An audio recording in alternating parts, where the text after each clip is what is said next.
अवधूत चिंतन श्री गुरुदेव दत्त श्री स्वामी समर्थ स्वामी सेवा मार्ग या आपल्या चॅनलमध्ये आपल्या सर्वांचं खूप खूप मनापासून स्वागत आहे. स्वामी महाराजांच्या कृपेने आशीर्वादाने तुमचा आजचा दिवस सुखात आनंदात आणि समाधानात जाऊ ही श्री स्वामीचरणी प्रार्थना. आणि विशेष महत्त्वाचा उद्यापासून आपला जो आनंदाचा दिवस आहे तो उगवणारा आहे. म्हणजे उद्यापासून आपला स्वामी पुण्यतिथीचा सप्ताह सुरू होणार आहे. त्यामुळे सर्व स्वामी सेवेकरी आणि भक्त हे स्वामींचे काय करत आहेत, उद्याच्या गुरुचरित्र पारायणाला बसण्याची आपण तयारीला लागलेलो आहोत. मग आता उद्या गुरुचरित्र पारायणाला बसायचं म्हटलं तर आजपासूनच आपल्याला काही तयारी करावी लागतात. कारण बघा, बऱ्याच गोष्टी असतात. आपण जे आसन बसण्यासाठी घेणार आहोत ते आसन आपल्याला अगोदर स्वच्छ करून घ्यायचं आहे. थोडं मळालेलं वगैरे असेल तर धुवून स्वच्छ करून घ्या. असं नाही की आपल्याला नेहमी एकच कोरं आसन आपण वापरायचं. ते जर स्वच्छ असेल तर तसेच राहू. आपण धुवून आसन वापरू शकतो. आसन हे धुवायला चालतं, आसन झटकायला चालत नाही. त्यामुळे ही एक काळजी घ्या की आपण झटकायचं नाही, पण आसन धुवून घ्यायचं आणि स्वच्छ करून घ्यायचं. आणि उद्या आज काय करायचं आहे, विशेष महत्त्वाचा, आज आपल्याला एक नैवेद्य बनवायचा आहे. तो कोणासाठी बनवायचा आहे तर तो आपल्या दत्त महाराजांसोबत जे 4 कुत्रे आणि 2 गायी राहतात त्यांच्यासाठी. मग तुमच्या जवळपास आणि कुठेही आपल्या गल्लीत आपल्याला जिथे 4 कुत्रे मिळतील आणि 2 गायी मिळतील, म्हणजे आता एका ठिकाणी तेवढं आपल्याला नाही सापडणार. जिथे जिथे सापडेल त्याप्रमाणे तुमच्या म्हणजे तुमच्या जिथे जिथे तुम्हाला ह्या गायी सापडतील, कुत्रे सापडतील, तसं तुम्ही नियोजन करून त्यांना नैवेद्य द्या. म्हणजे 1 पोळी साखर आणि तूप लावून काय द्यायचं आहे, 2 गाईला आणि 4 कुत्र्याला तो नैवेद्य आपल्याला खाऊ घालायचा. आणि त्यांना सर्वात ज्या वेळेला त्यांना खाऊ घालायचं त्यावेळेला त्यांना विनंती करायची, उद्या मी गुरुचरित्र पारायणाला बसणार आहे त्यामुळे तुम्ही या, असं त्यांना आपल्याला आग्रहाचं निमंत्रण द्यायचं. कारण दत्त महाराजांसोबत त्यांची सुद्धा आपल्या घरामध्ये आपल्या घरामध्ये एंट्री, म्हणजे ते सुद्धा आपल्या घरामध्ये यायलाच पाहिजे. कारण दत्त महाराजांसोबत ते नियमित असतात. म्हणून अशा प्रकारे आपल्याला 2 गाई आणि 4 कुत्र्यांना नैवेद्य द्यायचा.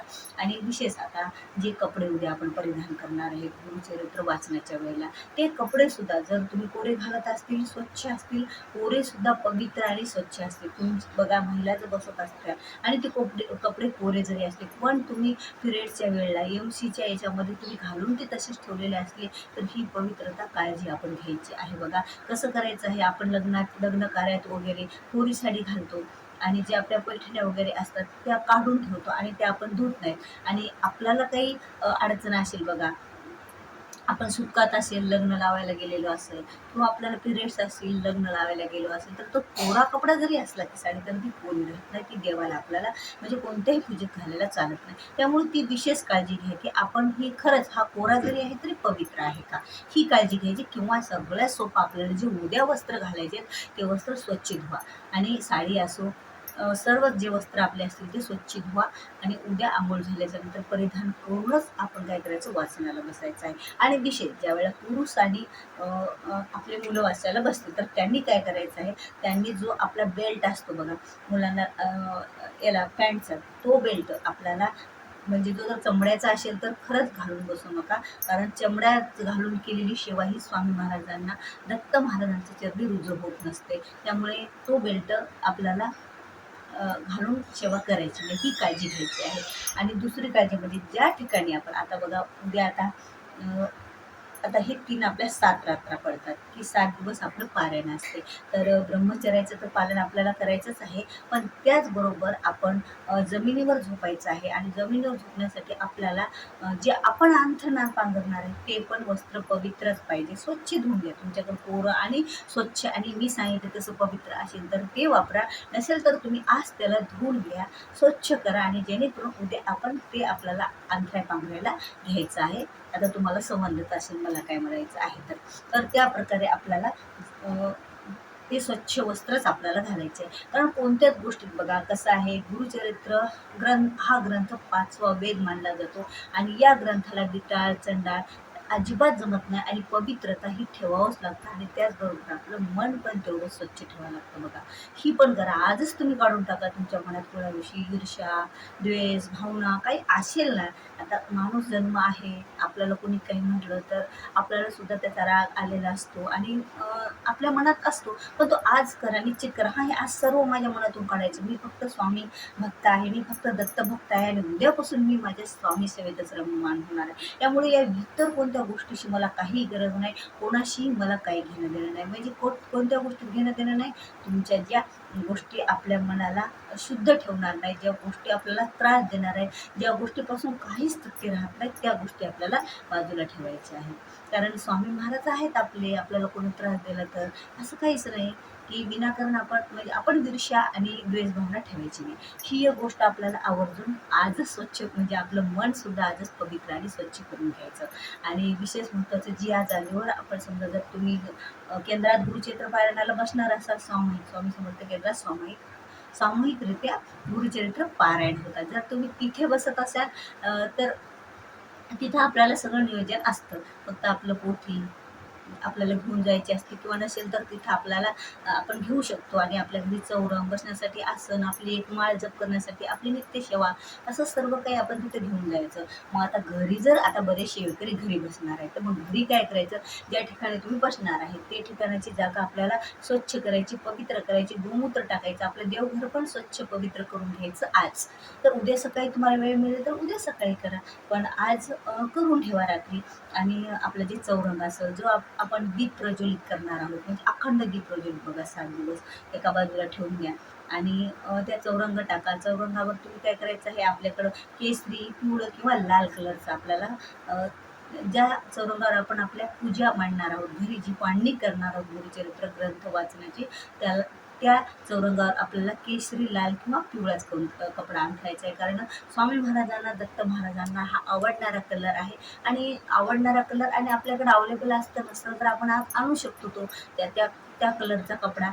आणि त्याच्यावर आपल्याला स्थापना करायची. बघा, फोटो मांडायचा स्वामीचा मांडा.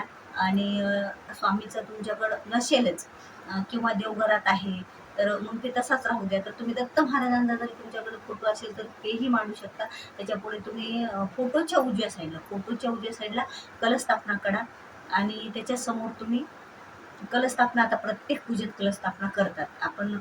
प्रत्येक देवीच्या पूजेत, प्रत्येक पूजेत कलस्थापना तुम्हाला सगळ्यांना माहीत आहे. कलश मांडायचा, तर त्याप्रमाणे तसा कलश मांडायचा. आणि समोर त्याच्या आपल्याला जोडपानावर, त्या कलशाच्या समोर जोडपानावर आपल्याला एक सुपारी ठेवायची नागवेलीच्या, म्हणजे जो विड्याचं पान असते त्याच्यावर. तर मग नागवेलीचं पान नसेल तुमच्याकडे तर तुम्ही थोड्याशा तांदूळावर पण ती सुपारी ठेवू शकता, गणपती म्हणून त्याची स्थापना.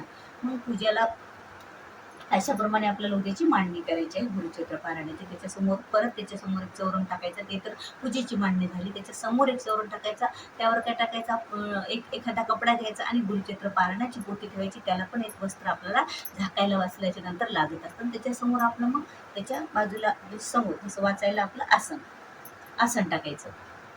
तर बघा, हे आपलं काय झालं, ही आपली मांडणी. समजा एक अर्थात धरूया आपण, ही आपली पूजेची मांडणी झाली. त्याच्या समोर आपण काय टाकलं, इथं पूजेची मांडण्याच्या समोर हा आपला इथं चौरंग, याच्यावर आपली पोथी, आणि याच्या समोर आपलं आसन. आणि आपल्याला तिकडं तोंड करून बसायचं वाचायला.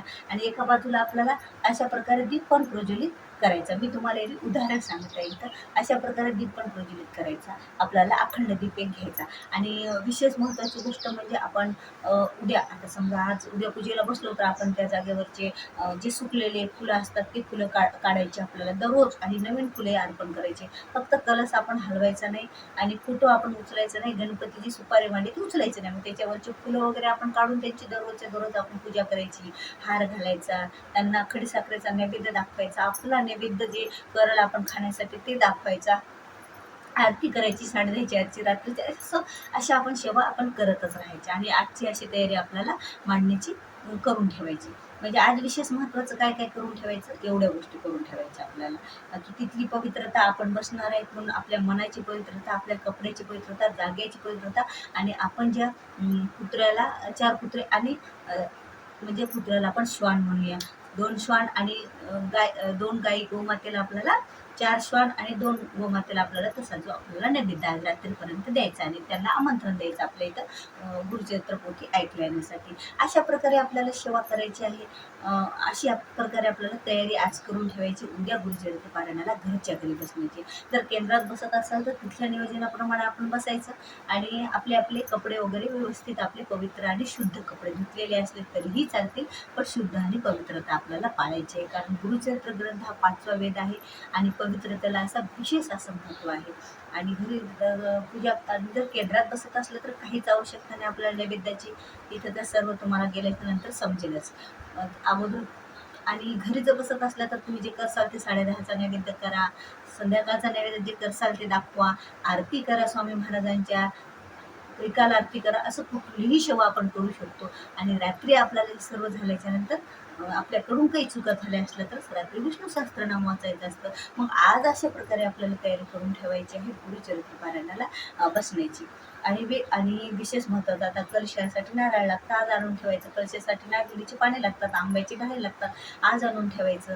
आणि आपल्याकडे तर फोटो असतो. अशा ज्या ज्या गोष्टी आपल्याला आवश्यक आहेत, आपला चौरंगपाट स्वच्छ करून ठेवायचा, तिथली जागा स्वच्छ करून ठेवायची. दिवा हा आपल्याला स्वच्छ करून एक घ्यायचा. तिथल्या तिथे देवघरातलं देवघरात लावा.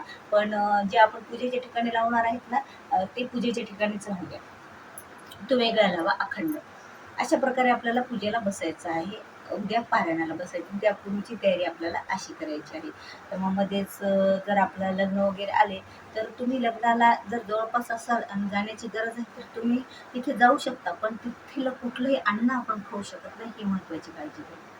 तेथील अन्न हे आपल्याला खायचं नाही. आपण आपल्याच जवळचं आणि न लागालागीचं अन्न, आपल्या घरची भाजी पोळी जे आपण खाणार आहोत तेच खायचं आपल्याला. तिथलं बाहेरचं खायचं नाही. ही एक आपल्याला आवर्जून काळजी घ्यायची आहे. आणि ज्या वेळेला आपण गुरुचरित्र पारायणाला बसतो ना, त्यावेळेला स्वामी महाराजांना विनंती करून द्या. तर सर्व आहे आपलं वाचन करायचं गुरुचरित्र पारायणातच. पहिल्या पेजवर की आपण काय काय वाचन करायचं, काय काय नाही, तर ते सर्व आपण त्या प्रकारे वाचन करायचं. आणि आज जी विशेष तयारी आहे ती अशा प्रकारे आपल्याला करून ठेवायची आहे. आणि उद्यापासून बघा, तुम्हाला असं वाटत असेल की मला कलशस्थापना करायची नाही किंवा मला हे करायचं नाही, वेगळा फोटो मांडायचा नाही, तर जे आपलं देवघर आहे इथे, त्या देवघराच्या समोर एक चौरंग टाका. त्याच्यावर एक आपली गुरुचरित्र पारायणाची पोथी ठेवा. बसण्यासाठी इकडे समोर आसन टाका आणि तिकडे तोंड करून तुम्ही वाचू शकता. तोच दिवा चालू. अशाही प्रकारे आपल्याला फक्त गुरुचरित्र पारायणाची फक्त एक श्रीफळ म्हणजे एक नारळ आपल्याला आपल्या उजव्या साईडला स्वामी महाराजांच्या चरणी, शेवटच्या चरणी रुजू करायचा. आपल्या उजव्या साईडला चौरंगावर ठेवा किंवा एका साईडला जागेवर कुठेही ठेवा. आणि तो नंतर आपण केंद्रात नेऊन अर्पण करा आपली सेवा. या पद्धतीने सुद्धा श्री स्वामी बिंदोरी पंडित सेवा मार्गातून आपण गुरुचरित्र पारायणाची मांडणी करू शकतो. अशा 2 मांडण्या आपल्याला करायच्या आहेत विशेष. आणि बघता बघता व्हिडिओ खूप मोठा झालेला आहे. त्यामुळे आणखी काही माहिती, आपल्याला काय खायचं, कसं खायचं, म्हणजे कोणते कोणते अन्नपदार्थ खायचे, कोणाच्या घरचे खायचे, आणखी कोणते 7 दिवस आपल्याला नियम पाळायचे, कोणती काळजी घ्यायची, कोणत्या सेवा करायच्या, हे सर्व आपण आता पुढच्या व्हिडिओमध्ये बघूया. तोपर्यंत व्हिडिओ आवडल्यास व्हिडिओ लाईक करा, शेअर करा, नवीन असाल तर सबस्क्राईब करा. झालेली सेवा स्वामीचरणी रुजू करते आणि आजचा व्हिडिओ इथंच थांबूया. श्री स्वामी समर्थ.